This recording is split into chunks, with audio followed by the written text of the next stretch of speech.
Alright, it's about 4 or 5 days later. It's a quick update.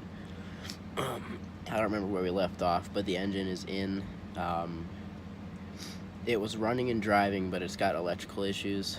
I think it's either fuses or the ECU itself, but I'm not entirely sure. It wasn't connecting, or it wasn't, connecting to a scanner or communicating. That's the word.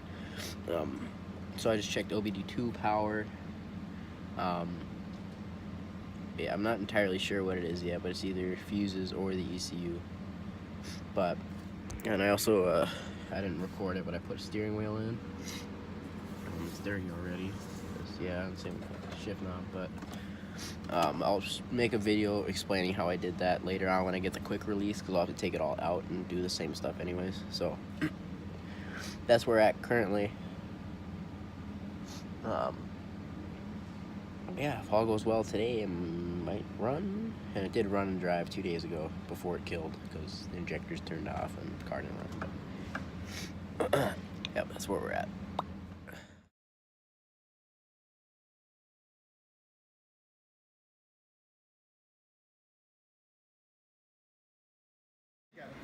Alright, so my ECU wasn't connecting because of this fuse right here. It's a 15 amp and it is the ignition, I don't know, CONT and then ECCS. So my engine light is now on and I can connect to the scanner now. And that was the fuse box by the battery behind it. So, see if that'll help anything. So, I got it running now, but there's still that misfire. So I'm gonna check compression now in the cylinders with this compression tester. Got all the plugs out.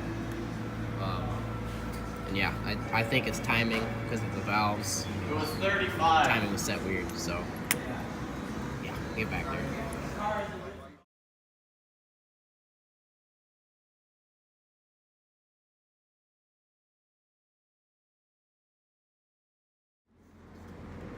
Okay, so this is about a week later. I figured out the issue. I did get it to start up, but it was still misfiring. I checked compression, spark, fuel pressure, everything, and the timing was the culprit. This is the passenger side. I can't really see it, but this side is about 1 tooth off, and the passenger side here was 2 teeth off in the exhaust cam, so it wasn't perfectly lined up how it should have been. But right now I'm correcting that. Just moving the chain, adjusting the cams how they're supposed to be, and I should be ready to go after that. Okay, so I've made a minor adjustment on both sides. They are now in line. There are marks on the chain, as you can see here. It's an aftermarket chain. Usually they're about orange or brighter in color. So there's 2 marks on the exhaust cam, and then these 2 black steel colored ones sit in between those. And then there is another one around the back side. It is right in the middle. It's kind of hard to see because of the coloring, the shading, but it's right there. There's a dot, this link right there. You see that's black, darker. There is a round marking that shows where the cam should be, and then these 2 are lined up. They are in sync at the 2 o'clock position, or at least level to where the piston would sit. And then this side was the most, had the issue, I should say. These cams were not lined up correctly. This cam was about 2 teeth off. This one was fine. Now that they are marked on the chain, like I said, there's 2 marks on the chain there. They're all in sync, and it's at top dead center, so that should fix my misfire issue.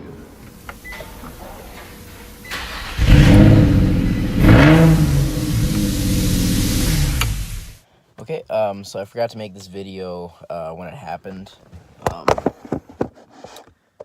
So on, I think it was the 26th of April, which was a while ago now, we got the car running, and it was driving for a little while.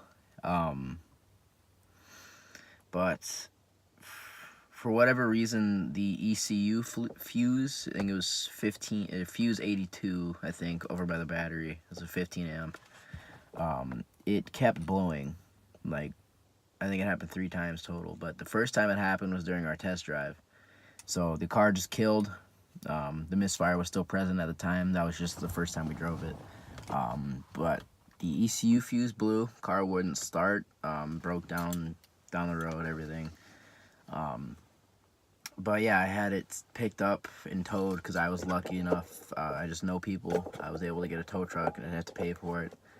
And then I was still lucky. I went from one shop to another for free, pretty much. And then I had it at school, is where I did the rest of my work.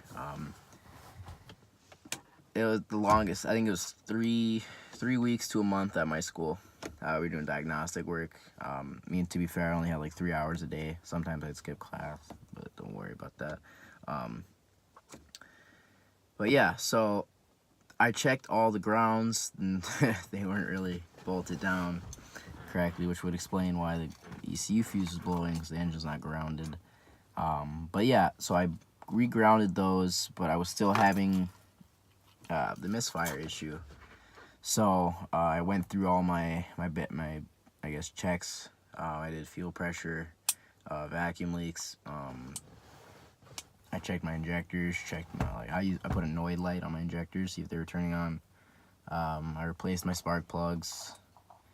The coils were new, so I didn't originally replace them, which turns out to be the problem with this later. Nice. But yeah, then I ended up.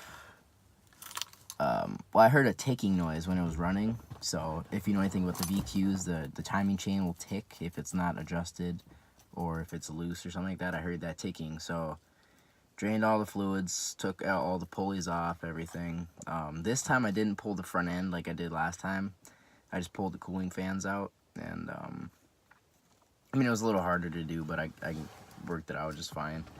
And then I ended up pulling my timing cover off, and I saw that my bank 1 cams were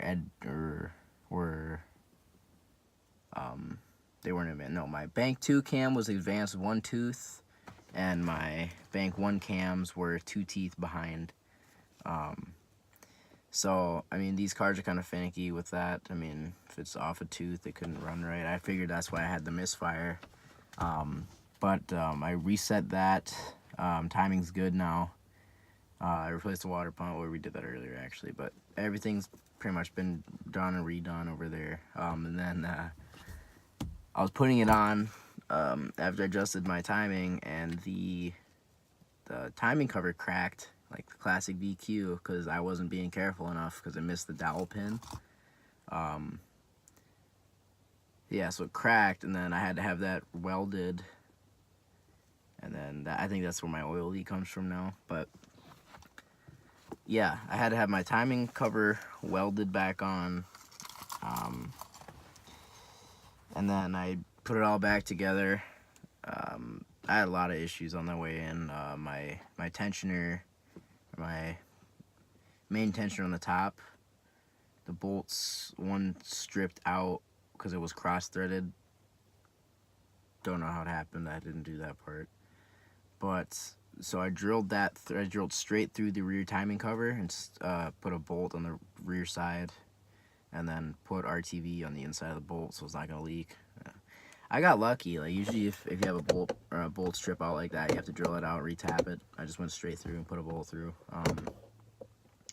What else happened? The gasket on the below the front seal on the timing cover just kept slipping out, so I just took it off and RTV'd it. Haven't had an issue with it. But yeah, everything else went on smooth-ish, I guess. Put it all back together. I still had the misfire, and I wasn't sure why until yesterday I figured it out. But I drove it home, made it home. It was rough. My check engine light was flashing. I was like, probably stop, but I didn't. I made it home. But yeah, a whole lot of diagnostic work that happened. So that's where I am now, or well, where I was. But it's a quick update. I just forgot to do this video because I was just trying to get this car done, get it out of the shop, get it running. But yeah, that's where we are now.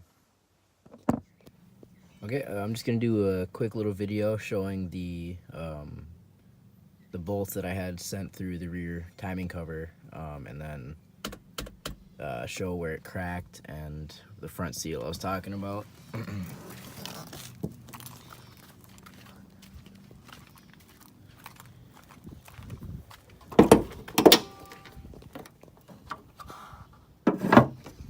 Okay, so the bolts that broke on the tensioner are right in here. So there's a main tensioner goes across the top. Yeah, the bolts broke, so I just sent a nut or a bolt through the timing cover that I drilled out, put RTV on the inside of it, and then threw a nut on the rear. And it seems to be holding just fine. No real issues there. Down here is where it cracked. You can see the welds. There's a little bit of oil there. Like I said, it might be where I'm leaking oil from. But yeah, that's the dowel pin is, I think it's right down there somewhere. It's right where that bolt is, around there. And I had missed it, and I just tried to torque it down so it would slide on, and just snapped because I was being an idiot. But yeah, that's where it cracked. And then that seal I was talking about, or that gasket that I didn't put on, see if I can see it.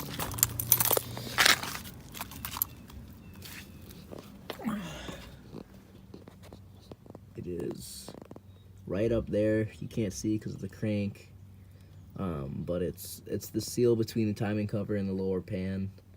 I just took it out and put RTV there instead.